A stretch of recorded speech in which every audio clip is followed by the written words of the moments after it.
How much do you need to be exercising? This can be a confusing area, so today's video we're going to discuss that. I'm going to give you a very straightforward answer and provide you with a chart that you can screenshot to always have on hand. So let's get right into it.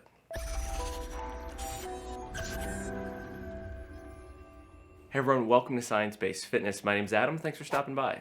So today's video, what we're talking about is how much exercise is needed, and all of this data is based off ACSM recommendations, that's American College of Sports Medicine. Now there'll be variation between individuals' ages, their current activity level, the intensity that you plan on doing. So I'm going to make this into a chart that's very simple to understand, very straightforward. It'll have the different age groups as you can see on the screen here, and we're going to break this down. So let's get right into it. Now the best way to measure this is within a week timeline, so everything presented here is over an entire week. So now let's look at children, and that age ranges between 6 and 17. Now, a straightforward answer is that children and adolescents should do 60 minutes or more of moderate to vigorous physical activity daily. Aerobic training, so out of the 60 minutes, most should be aerobic activity, while 3 days out of the week should be vigorous aerobic activity, with the remaining days moderate to vigorous. Now, one of the things that's important to provide is make sure that you're having age-appropriate activities. For example, having an 8-year-old run a mile or two most likely wouldn't be enjoyable for them, but having them play soccer with other kids might cover that same distance and yet make exercising fun. When it comes to muscle strengthening or bone strengthening, children should be using part of their 60 minutes each day to mix in these additional modes of physical activity. Muscle strengthening activities would be things that provide a force to the muscle that can help maintain and help grow the muscle. In my professional opinion, I wouldn't have small kids lifting weights due to the lack of coordination, and I believe this can be dangerous. For teenagers though, this shouldn't be a problem. I'm not going to get into the myth about weight training stunting your growth. Maybe I'll cover that in a different video where I'll present some studies, but we're not going to cover that here. Now when it comes to muscle strengthening and bone strengthening, these exercises aren't mutually exclusive in only one category.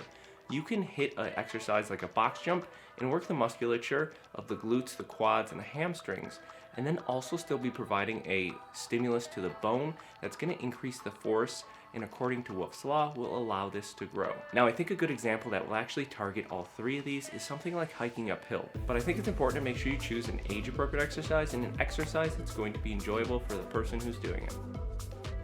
So now we're going to be moving on to adults. That's going to be age ranges between 18 and 64. Now, adults have two different guidelines depending upon the intensity level. Adults should be doing 2.5 to 5 hours of moderate physical activity a week, or 1.25 to 2.5 hours of vigorous activity a week, or you can mix in an equivalent combination. Adults should be doing muscle strengthening and at a moderate intensity, utilizing all of the major muscles at least twice a week. And we discussed before how the activities should be age appropriate. The same philosophy applies here. A 64-year-old would most likely not be doing box jumps, while an 18-year-old could handle something like a box jump. And there is an emphasis on if you're currently doing no activity at all, starting and getting some level of activity is much better than just doing nothing. If you are finding it challenging to hit these specific numbers each and every week, it's a good idea to just make sure you're ramping yourself up each and every week until you hit a consistent level where you're actually hitting these specific numbers. Now the guidelines for older adults, this is considered 65 and up. With the 65 and up age group, you're going to have the same guidelines as the adults with a greater emphasis mixing in balanced training. So we'll be trying to emphasize 2.5 to 5 hours of moderate physical activity a week, or 1.25 to 2.5 hours of vigorous physical activity a week, or an equivalent combination. There's definitely an emphasis on making sure you assess your fitness level and participating within what you're capable of doing.